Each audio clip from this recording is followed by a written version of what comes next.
Hi there, and happy 2022. The beginning of a new year is like a fresh new start, isn't it?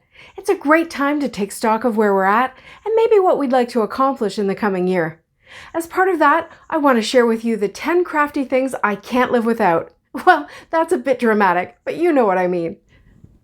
Okay, yes, you caught me. This is my way of getting a few of my essentials into one item.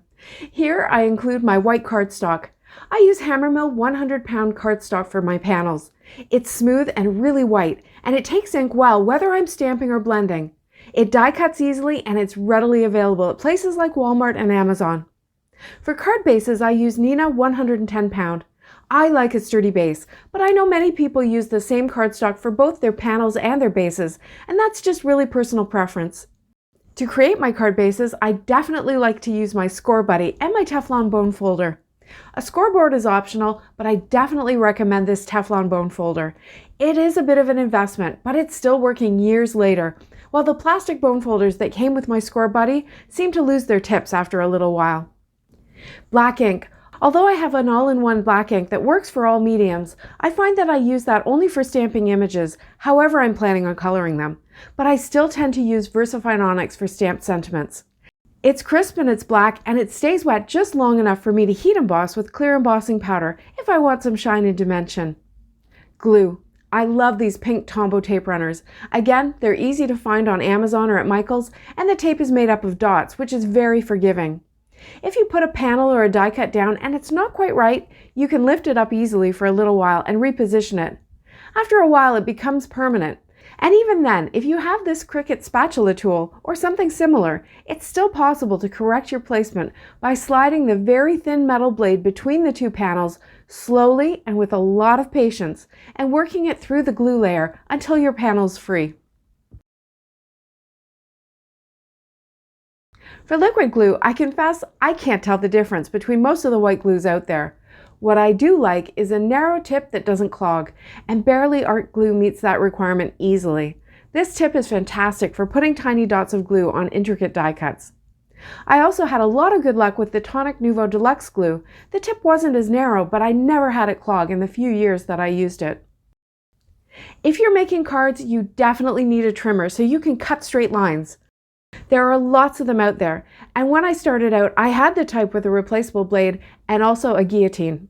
But then about 10 years ago, I was making wedding invitations for friends, and I really needed to be able to cut them quickly, but also for them to be precisely exactly the same. I looked around and I found this Dolly 550 at an office supply store. I think you can get them on Amazon now. It has a rolling blade that I've never replaced. If I ever feel like it's getting dull, I just run the blade along the metal edge a few times and that sharpens it right up. It also has this placement bar that I can adjust to the size I want and then jam my cardstock right into the corner to get precise cuts every time. This trimmer is quite big and it does take up quite a bit of my desk space, but I think it's worth it and I can't imagine my craft room without it. Lately, I seem to be using more dies and die cuts on my cards than stamping, so a die cutting machine is a must for me. I used to have a manual die cutting machine with the crank handles on it, and I loved it. I never had any issues. I get that some people may have trouble with that cranking motion, but I couldn't understand why most people would ever need an electronic one. And then I got one. It takes up less space on my desk, so that's a win right there. I keep mine on a Lazy Susan that I got from Amazon, and that makes it really easy to feed the sandwich in the front, turn it, and get it from the back. And now I've got the perfect sandwich, thanks to Jennifer. I've taped one of the Crafter's Companion cutting plates for double-sided dies to each side of a Gemini Junior cutting plate. I use either side of that plate to cut in, and I don't even worry about if or when I turn it, because it has never warped since I started doing this right after Jennifer's video way back in August. Then I just put down my cardstock, the die, and the top plate. If I have a super intricate die, I also put a white cardstock shim in it to make sure I get a great cut the first time. A Gemini Junior is definitely noisier than a manual machine and probably more expensive, so again, this is a decision you need to make for yourself based on how you craft. First, basic shape dies. I tend to use squares and circles to create my panels, mostly because I prefer a 4 1/4 inch square card format, so maybe rectangles would be your go-to shape.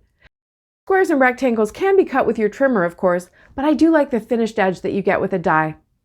As I said, I've noticed that lately many of my cards consist of backgrounds and then die-cut sentiments, so word dies and alphabet dies are also must-haves for me.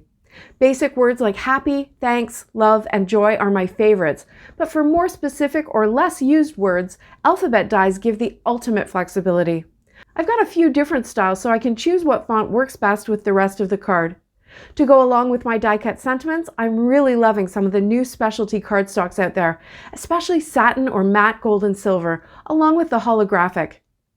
And beyond that, dies are just so versatile. You can cut with them, stack them, offset them, use them as stencils. There are loads of ways to get more from your dies. Most of my stamping these days is sentiments, and the majority of my most recent stamp purchases have been sentiment sets. I often add sub-sentiments to my die-cut words, so simple sentiment sets like this one from Pretty Pink Posh, and I know there are others out there with small, plain fonts, are really helpful. And if I do want a fully stamped sentiment, a set like this one from Waffle Flower is great. It's got classic feeling fonts, and there are coordinating dies, so you have the option to pop them up and really make them stand out. And of course, I do have image stamps, and I use them from time to time as well. The Misti is probably the biggest innovation I've seen in my 15 years in this hobby. When it came on the market, it literally changed how we stamp. We can save panels that have been badly stamped. We can do repeat stamping with precision. We can stamp exact same multiples quickly and easily. This is another one of those tools that is a bit of an investment, but I think that the confidence it gives you when you're stamping on a finished panel is worth it. And while we're here, let's talk about magnets. I have these super thin but bigger diameter round magnets that I got from Amazon, and I love them because they're easy to pick up. When they click together, they never trap my fingers, and they're easy to pull apart, but they still hold the cardstock on my Misti really well. If you've been here before, you know these are my go-to inks.